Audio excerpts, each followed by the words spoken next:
대통령 하야해야 된다라고 제일 먼저 주장한 사람이 누군지 아세요? 제가 알고 있기로는 박지원이에요. 그런데 보니까 이 분위기가 이러는데 이재명 갖고 되겠어? 이제 이 얘기를 하고 싶은 거죠. 자, 그런데 16번 보면요. 박지원이가요. 자, 여러분 욕할 준비 되셨나요? 17번 뉴스입니다. 이재명이 안 되면 나도 출마하겠다. 여러분 얘기 좀 해주세요. 뭐라고 한마디요. 자, 정 변호사님 나도 출마한대요. 박지원이죠. 박지원이 말입니다. 여러분 그 야당에서 그러니까 대통령 하야해야 된다라고 제일 먼저 주장한 사람이 누군지 아세요? 제가 알고 있기로는 박지원이에요. 박지원은 윤석열 대통령이 하야해야 된다고 얘기를 했어요. 왜 그러냐면 처음에는 무조건 탄핵될 테니까 빨리 저기 탄핵 재판해 그러다가 분위기가 심상치 않잖아요. 그러니까 자칫 잘못하면 탄핵 재판을 해가지고 기각될지도 모른다는 생각이 드니까 야 어렵게 세상 복잡하게 만들지 말고 그냥 우리 윤석열 대통령이 하야하면 해결돼 이렇게 얘기했던 게 박지원이에요. 얼마 되지도 않았어요. 근데 갑자기 박지원이 또 태도를 바꿨어요. 야 절대 하야하면 안 돼 이러고 난리가 났어요. 왜 하야하면 안 된다라고 했을까요? 하마터면 윤석열 대통령께서 하야할 리도 없겠지만 지금 얘네가 뭘 걱정하냐면 옛날 노무현 때가 생각이 나는 거예요. 여러분들 혹시 노무현 탄핵 사태가 왜 벌어졌는지 혹시 기억하십니까? 노무현 정권이 들어섰는데요.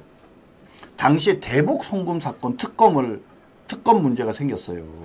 그래서 당시 한나라당이 대북 송금 특검을 하자고 하니까 받아들인 거예요, 노무현이. 그래서 그걸 해서 누가 구속됐어요? 바로 박지원이 구속됐잖아요. 그래갖고 50억 달러, 김영환인가를 통해서 대북 송금했다라고 해서 그때 구속이 됐었거든요. 그래갖고는 나중에 시간이 지나갖고 무슨 문제가 생겼냐면 민주당이랑 열린우리당이 막 나눠지고 막 이러면서 추미애가 앞장서가지고 당시에 노무현을 탄핵했잖아요. 그래갖고 기세에 좋게 딱 탄핵을 했더니 민주당 쫄딱 망하고 그래갖고 열린우리당이 일당되고 이런 일이 벌어졌어요. 아무도 예상을 못했어요. 그런 상황이 벌어질 걸. 근데 지금 뭐냐면 박지원이 볼 때는 그게 두려운 거죠.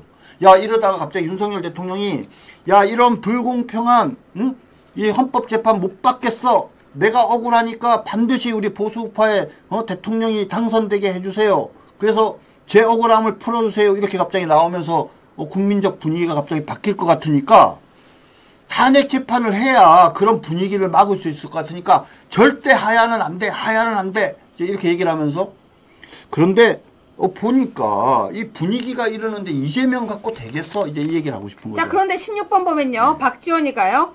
명태균이 국민의힘 대권 후보들 빗자루로 쓸어버린다고. 네. 김건희 명태균 터지면 다 죽어. 그래서 계엄했다라고 떠들고 있어요. 여러분 이거 의미 있어요. 지금 제가 소개할 건데요. 잠깐만요. 지금 댓글 중에 헌재 정문 앞에서 여성분이 단식하고 있다고요. 여러분 이거 진짜 뉴스인가요? 헌재 정문 앞에서 여성분이 단식을 하고 있습니까? 제가 지금 이거 기사 보고요. 이거 진짜예요? 어느 분이신지 혹시 아시는 분 계십니까? 아유, 안 돼요. 왜 국민이 단식을 합니까? 혹시 기사에 검색되고 있습니까? 제가 이거 보고 지금 마음이 너무 아파가지고요.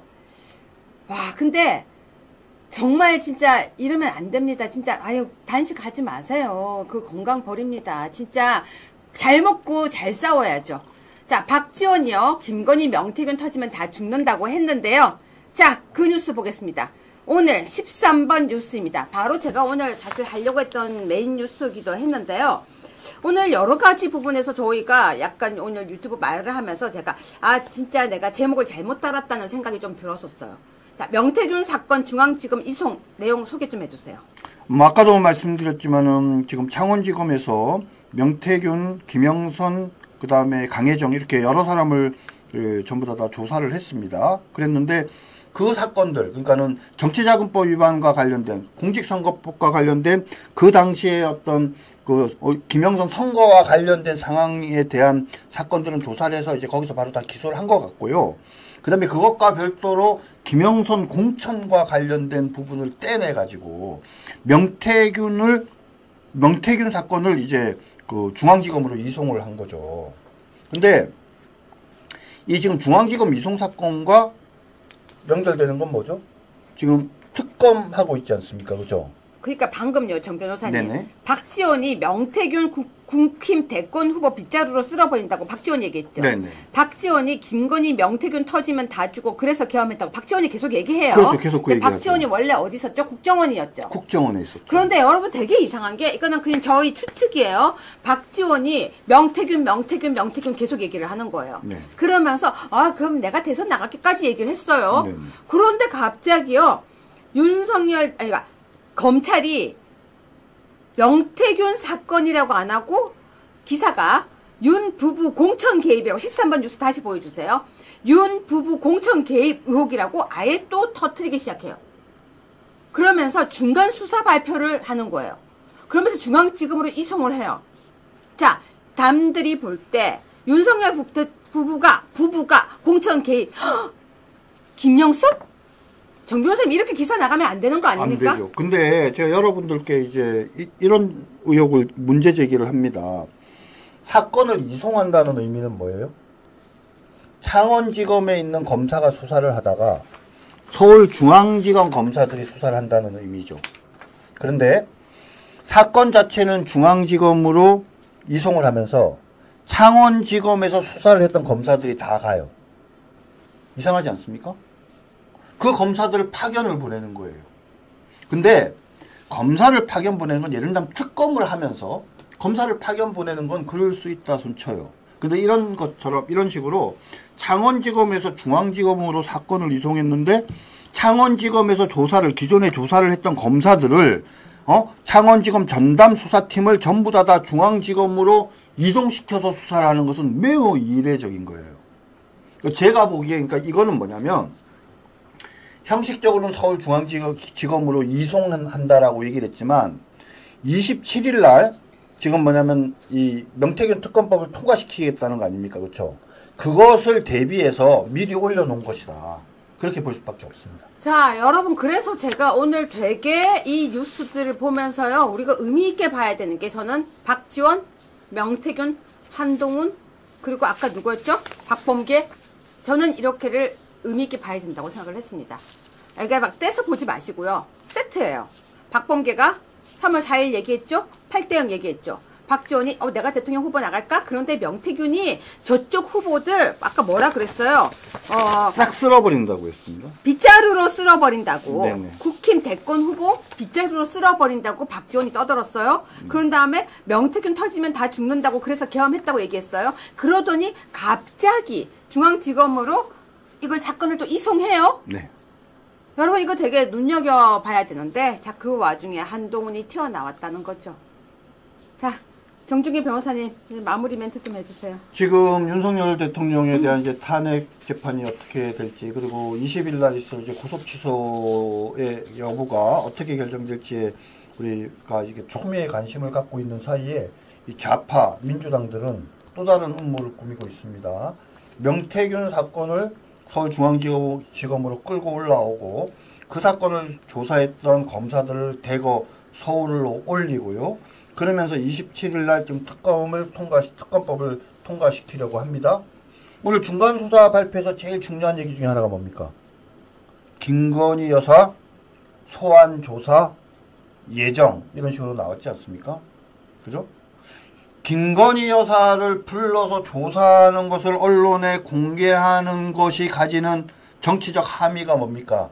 자연스럽게 윤석열 대통령께서 이번 계엄을 한 것을 마치 김건희 여사, 부인인 김건희 여사를 보호하기 위해서 계엄을 한 것이라고 마구 선전선동을 하면서 분위기를 글로 끌고 가기 위한 마지막 몸부림이다.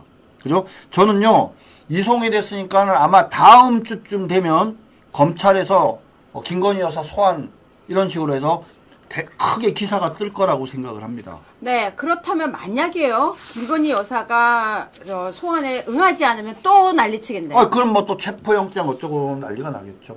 네.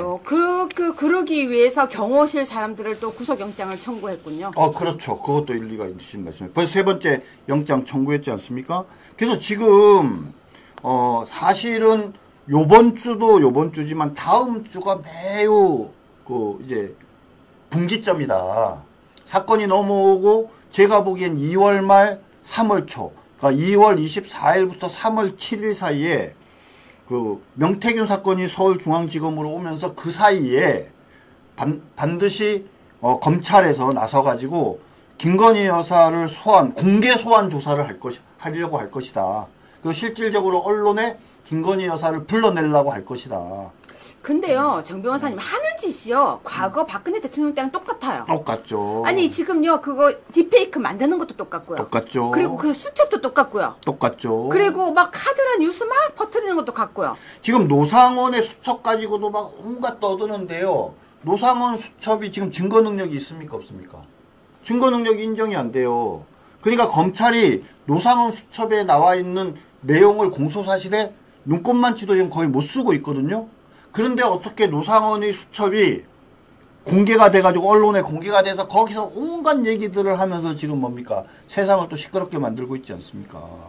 그죠? 옛날에 안종법 수첩이 바깥에 나와가지고 대통령의 어떤 범행을 기정사실화 한 것처럼 얘기를 했던 거와 똑같은 상황들이 좌파들이 지금 똑같은 수법을 쓰고 있는데 우리가 지금 정신을 조금 더 바짝 차리지 않으면 당한다.